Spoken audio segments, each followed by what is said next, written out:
नमस्कार, हमारे खास कार्यक्रम चर्चा में आपका स्वागत है। मैं हूं प्रखर श्रीवास्तव। आज प्रधानमंत्री नरेंद्र मोदी ने कर्नाटक और महाराष्ट्र का महत्वपूर्ण दौरा किया। अपने इस एक दिन के दौरे में पीएम मोदी ने महाराष्ट्र और कर्नाटक को विकास की नई सौगात दी। पीएम मोदी ने कर्नाटक में जहां 10,800 करोड़ रुपए की अलग अलग परियोजनाओं का उद्घाटन और शिलान्यास किया, वहीं महाराष्ट्र को पीएम मोदी ने 38,800 करोड़ रुपए की सौगात दी, जिसमें Mumbai metro rail line 2A और 7 का उद्घाटन भी शामिल है। पीएम मोदी का यह दौरा विकास और राजनीतिक रूप दोनों से राज्य के लिए कितना महत्वपूर्ण है, आज हम इसी विषय पर चर्चा करेंगे। लेकिन उसके पहले देखते हैं कि पीएम मोदी ने मुंबई में अपने भाषण में क्या कहा। मुंबई के हक का पैसा सही जगह पे लगना चाहिए। अगर वो भ्रष्टाचार में लगेगा, पैसा बैंकों की तिजोरी में बंद पड़ा रहेगा, विकास के काम को रोकने की प्रवृत्ति होगी, तो फिर मुंबई का भविष्य उज्जवल कैसे होगा। मुंबई के लोग, यहां के सामान्य जन परेशानियां झेलते रहे, ये शहर विकास के लिए तरसता रहे। ये स्थिति 21वीं सदी के भारत में कभी भी स्वीकार्य नहीं हो सकती है, और शिवाजी महाराज के महाराष्ट्र में तो कभी नहीं हो सकती। मैं मुंबई के लोगों की हर परेशानी को समझते हुए बहुत बड़ी जिम्मेवारी के साथ इस बात को रखता हूं। भाजपा की सरकार हो, एनडीए की सरकार हो, कभी विकास के आगे राजनीति को नहीं आने देती। विकास हमारे लिए सबसे बड़ी प्राथमिकता है।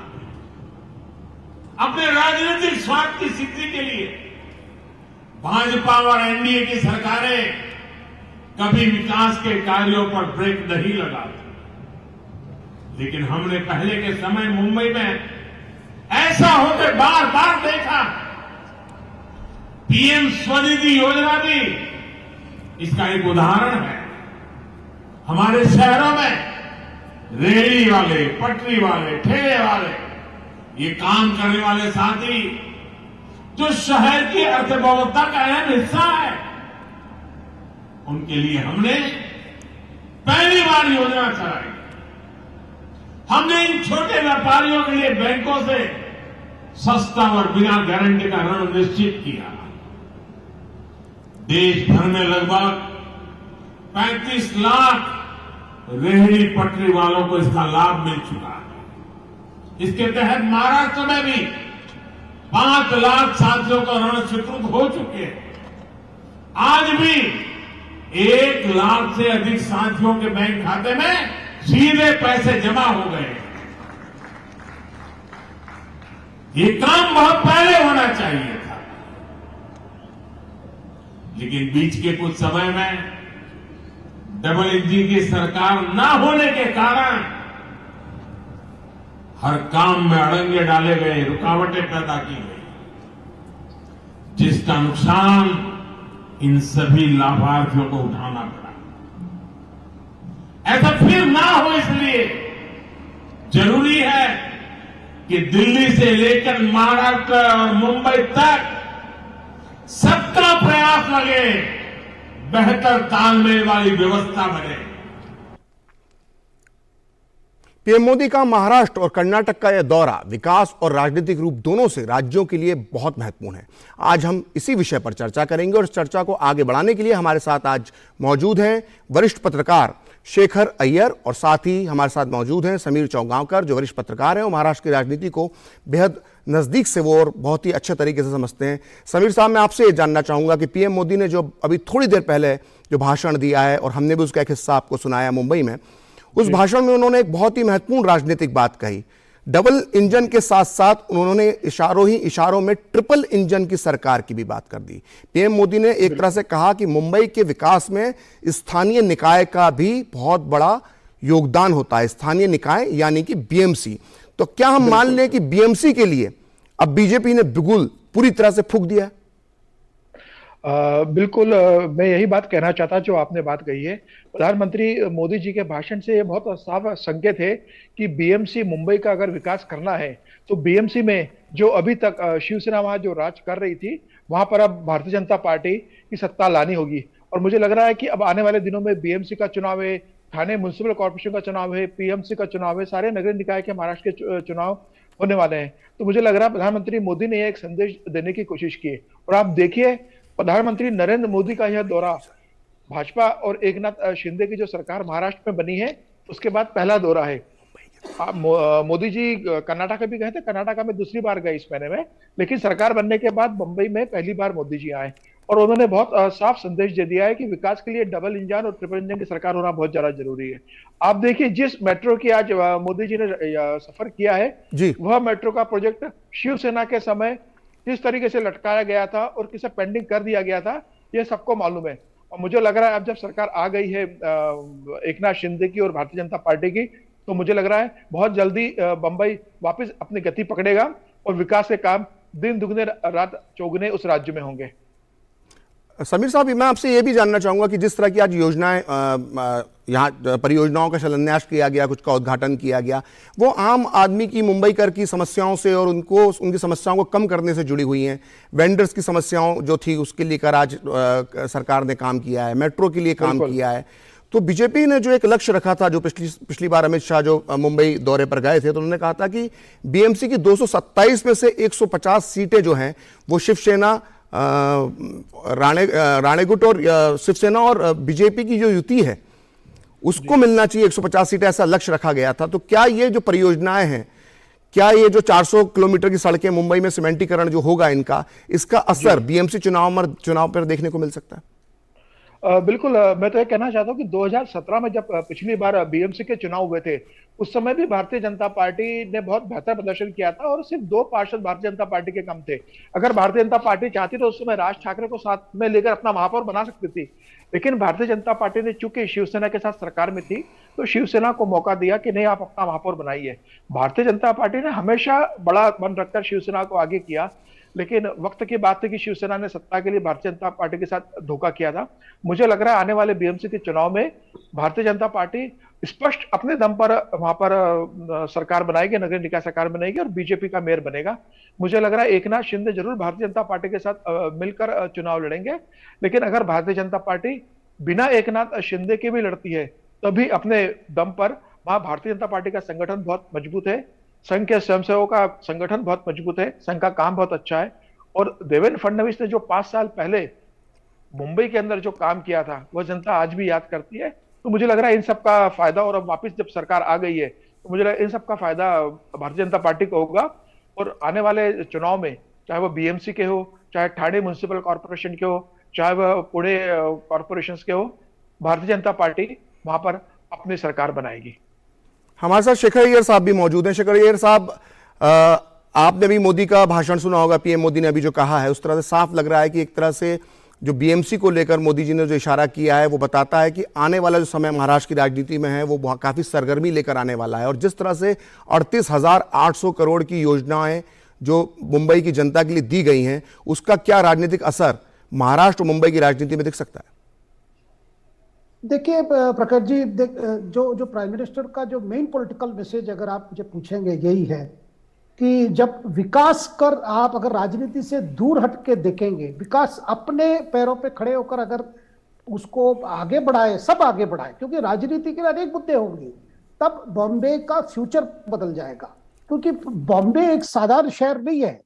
जितने शहर है, बड़े बड़े शहर है हमारे देश में, उसमें मुंबई माना जाता है हमारी फाइनेंशियल कैपिटल है, हमारी इकोनॉमिक कैपिटल है, हमारी इंडस्ट्रियल कैपिटल है। और मुंबई का असर, मुंबई का अगर ग्रोथ होता है, मुंबई का अगर विकास होता है, मुंबई का अगर जितने प्रश्न हैं, जितने समस्या है, अगर वो दूर होती है, वो भारत के सब राज्यों के लोगों के लिए फायदा होता है। तो आज प्रधानमंत्री का बड़े मैसेज यही है, जो बात हमेशा अटल जी भी कहते थे, मतलब छोटे दिल से बड़े काम नहीं होता।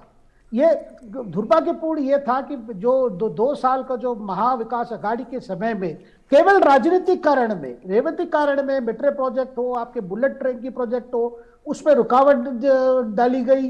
जो पहले फैसला हो गया था, पहले जो क्लियरेंस हो गए थे उसको फिर रोका गया था। ये सारी चीजें जो है, ये एक प्रकार से जो नेगेटिव पॉलिटिक्स है, इससे सबसे ज्यादा नुकसान लोगों को होता है। और दूसरी, प्रोजेक्ट की खर्चा बढ़ जाती है। प्रधानमंत्री, आपने देखा होगा जब ये प्रगति इनकी जो मीटिंग होती है, पीएमओ से डायरेक्ट हर चीफ सेक्रेटरी से जब बात करते हैं पेंडिंग प्रोजेक्ट्स को लेकर, यही बात बार बार किया जाता है, अगर सही समय पे सही फैसला लिया जाए और उस टाइम शेड्यूल के अनुसार अगर काम को आगे बढ़ाया जाए तो उसमें बचत होती है, हमारे देश के संपत्ति में बचत होती है।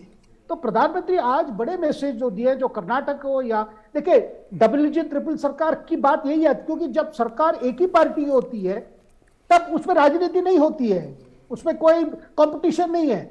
जहां पे कोलिशन टाइप आ जाए, खास करके कोलिशन टाइप, ये जो मिलीजुली सरकार जो है उनके अंदर बहुत, एक तो उनके अंदर भी एक ये नहीं होती है, कोई एग्रीमेंट नहीं होती है, और दूसरी चक्कर जो है करप्शन की गुंजाइश बढ़ जाती है, भाई किसको क्या कट मिलेगा, किसको क्या परसेंटेज मिलेगा, जिसके वजह से कई प्रोजेक्ट्स डिले हो जाते हैं।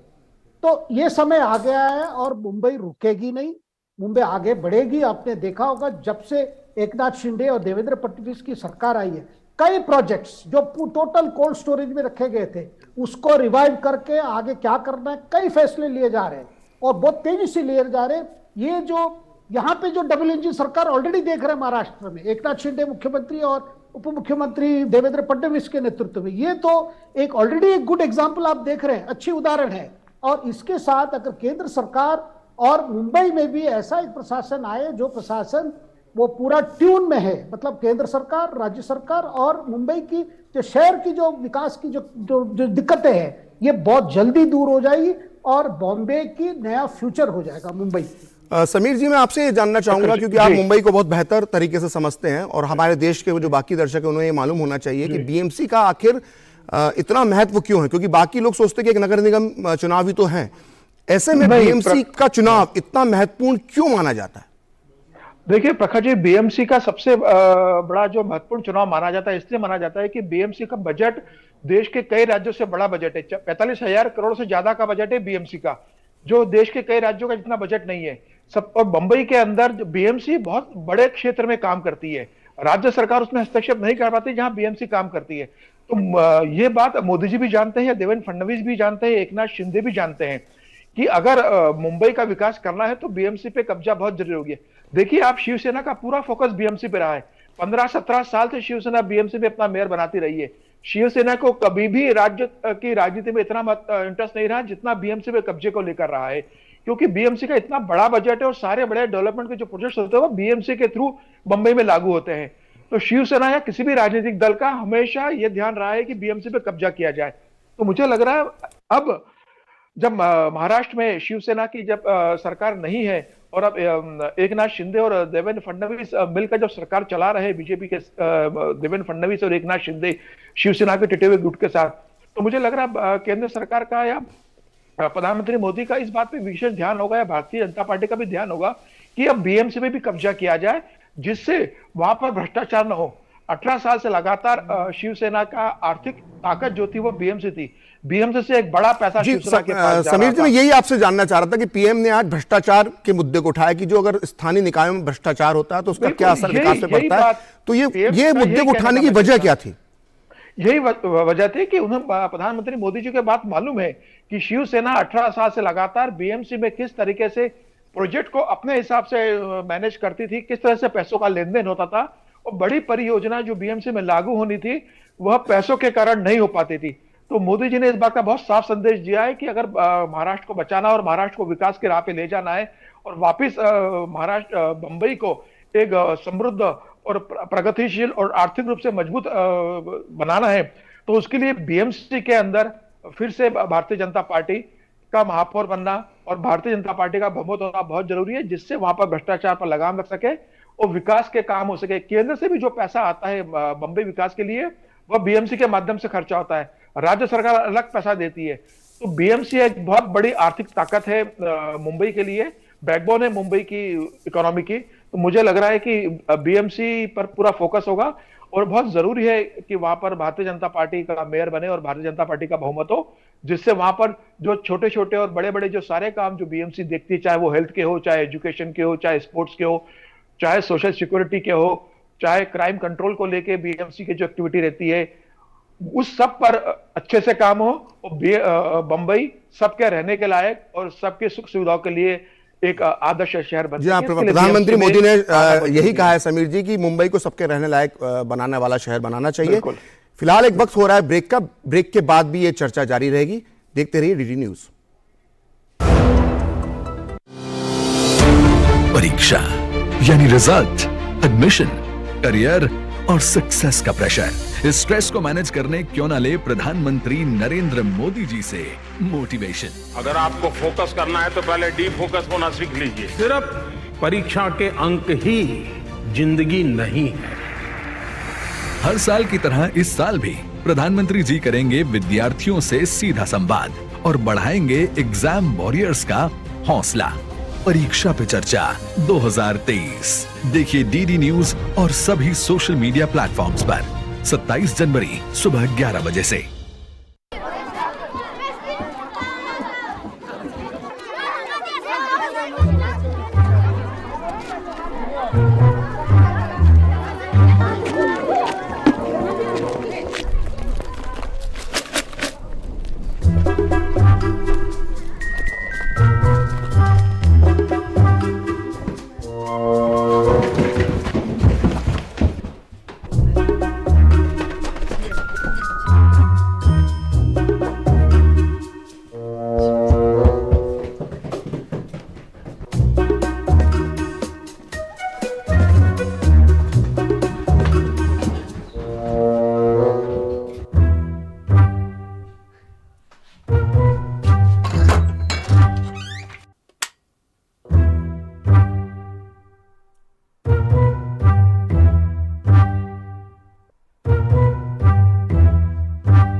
जैसे सही वजन से ग्राहक होते हैं खुश, वैसे ही सही सुरक्षा से परिवार होता है कल की चिंता से मुक्त। इसलिए मेरी मानो, आज ही जुड़िए प्रधानमंत्री जीवन ज्योति बीमा योजना और प्रधानमंत्री सुरक्षा बीमा योजना से, जो देती हैं 2-2 लाख रुपए का बीमा। दिखाइए समझदारी, निभाइए जिम्मेदारी। आज ही अपनी नजदीकी बैंक शाखा या डाकघर जाकर इन योजनाओं से जुड़ें। फूल वाला, केटरिंग वाला, बैंड वाला, ये लो भाई। बैंड बजेगी पापा, अगर गड़बड़ हुई तो गए पैसे। अरे नहीं रे, बैंक संभाल लेगा। कैसे? मैंने पॉजिटिव पे सिस्टम पे रजिस्टर किया है। बैंक को चेक्स और बेनिफिशियरीज की जानकारी दे दी है। बैंक चेक करेगा, जांच करेगा, डिटेल्स मैच नहीं तो क्लियरेंस नहीं। अच्छा, लाइए मुझे दीजिए। फोटो वाला, लाइट वाला, मंडप वाला। आरबीआई कहता है जानकार बनिए, सतर्क रहिए। बिल्कुल सही कह रहे हैं। एक बार फिर हमारे इस खास कार्यक्रम में आपका स्वागत है। आज हम चर्चा कर रहे हैं प्रधानमंत्री के कर्नाटक और महाराष्ट्र दौरे की, और इस चर्चा पर चर्चा करने के लिए हमारे साथ मौजूद हैं 2 खास मेहमान। शेखर अय्यर साहब, ब्रेक के पहले हमने पूरी मुंबई की राजनीति और प्रधानमंत्री मोदी के मुंबई दौरे से होने वाले राजनीतिक असर पर बात की। अब हम बात करेंगे कर्नाटक की। कर्नाटक में आज प्रधानमंत्री ने 10,800 करोड़ रुपए की परियोजनाओं का उद्घाटन और शिलान्यास किया है। इसी साल कर्नाटक में चुनाव होने वाला है, तो ये प्रधानमंत्री का जो आज कर्नाटक का दौरा था, ये कितना असर डालेगा कर्नाटक की राजनीति में?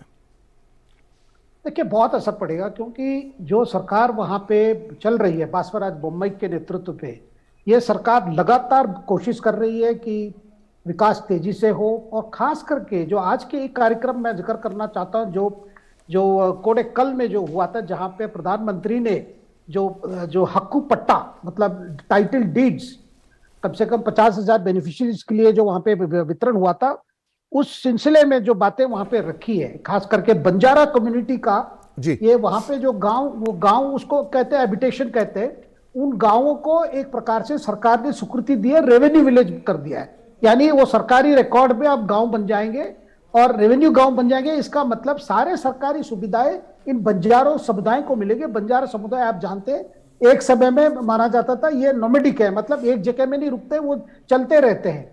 लेकिन उन तक भी विकास पहुंचना है, उन तक भी सारे जो केंद्र के जितने फ्लैगशिप कार्यक्रम है, पीएम आवास योजना हो, आपके जल जीवन मिशन हो, या किसान के लिए जो कार्यक्रम है, वो सारे कार्यक्रम पहुंचाने के लिए, और साथ में जनधन योजना के माध्यम से उनको जो भी सरकारें जो रिलीफ ये स्कीम्स है वो स्कीम्स को भी उनको पहुंचाने के लिए जो आज बहुत बड़ी फैसला लिया गया है। और सरकार चाहती है, मतलब जो बात आज कही गई है, देखिए 5 जिलों को आज कवर करता है, खास करके वो कालाबुर्गी, यादगिरी, रायचूर, बिदर और विजयपुरा, ये सारे इलाके जो पिछड़े इलाके हैं, वहां के पानी की बहुत समस्या होती है।